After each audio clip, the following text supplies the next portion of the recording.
there's almost no scenario where Mr. Ishiba stays in his job. And I think, we have to consider the Trump of it all. I think, certainly the election result is the main driver pushing him out of office, approval ratings in the 20s, the economy not doing particularly well. But I think, from an optics standpoint, the LDP probably will think, well, we do have this sudden trade deal with the U.S. And is this a great, great moment for the prime minister to be leading the scene? I mean, will Trump try to spin this as, well, I got the better of Japan. In fact, the guy is having to step down because of our trade deal. So I think in many ways, the LDP is probably looking at Prime Minister Ishiba saying, look, the clock is ticking. We'll give you a little time. I think Ishiba also benefits from the fact that there's not a lot of obvious alternatives to replace him at this point. There are some usual suspect candidates that get mentioned, but there's no really, really obvious candidate waiting in the wings, and Ishiba benefits from that. So the party does need a moment to take a deep breath, figure out what's next. And, given the,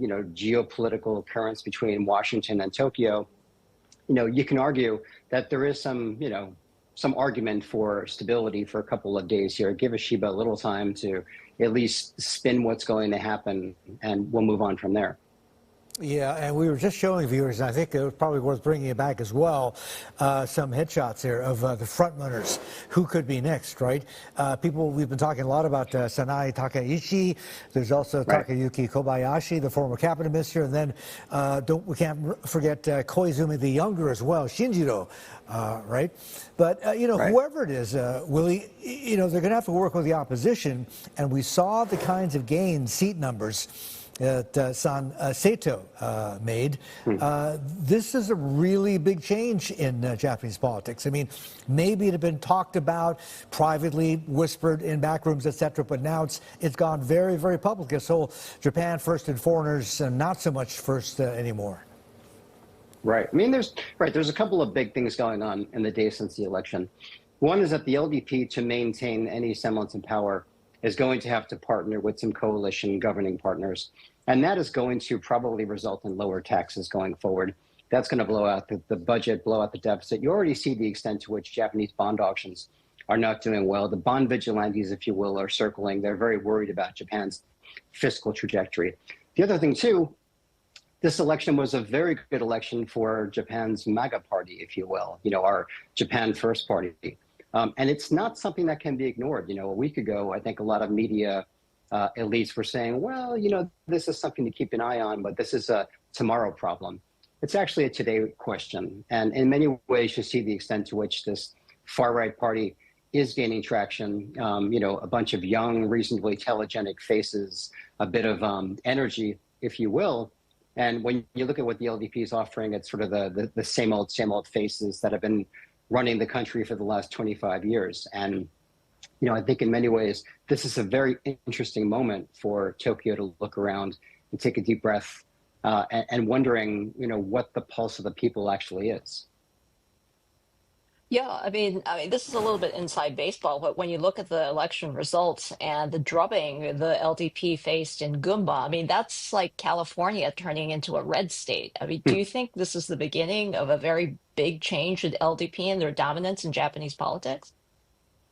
Well, it could be. I mean, I think in many ways, you look at also the fact that Japan, I think, feels uncomfortably stuck between what's happening in China and the U.S. And I think it's an interesting place for Asia's second biggest economy to be. I think Japan feels, in general, a bit of a lack of control, if you will, about the geostrategic trajectory of the global economy, but the Asian economy. So that's disorienting. You also, as you know, we've had this incredible tourism boom that's going on here in Japan. And I think in many ways, I think a lot of Japanese voters are thinking, maybe this is good for the economy, but this is a lot very quickly. And so I think that the public is having a hard time catching up. And I think when at a moment of economic dislocation, when wages are not rising as much as the government says, the economy is not doing great, we are seeing this flood of tourism coming in.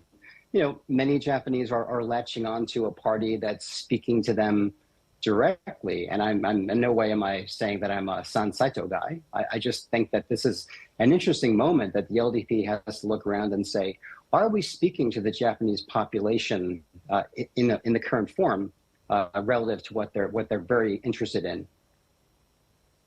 Yeah, I mean, people feel left out, right? And Yes. on that note, is it possible that we see the coalition expanding? I mean, I don't see the Sanseito for as part of this, but maybe like the Democratic Party for the People, or is it going to be on a case by case? And if that's the case, could we see a period of revolving door prime Hmm. ministers as we have seen in the past here?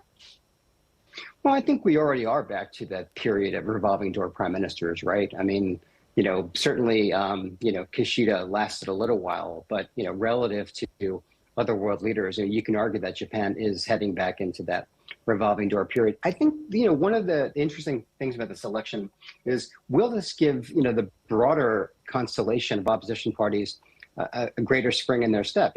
Will the opposition parties, like the former Democratic Party of Japan. Be honest, the Japanese opposition parties, they change their names so often, it's hard for me to keep track of who's called what.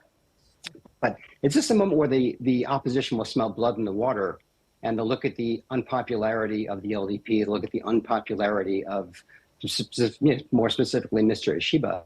And will they see this as a moment to basically re-find their sea legs and contest elections more aggressively going forward? I mean, one of the interesting things about elections here in Japan is that there's rarely there's very, very much daylight between the LDP and the opposition parties in terms of what they're offering. Are we going to see a bigger rift now, policy-wise, between what the opposition parties are offering and what the LDP is offering? And that's a wild card that I wasn't expecting to be talking about today.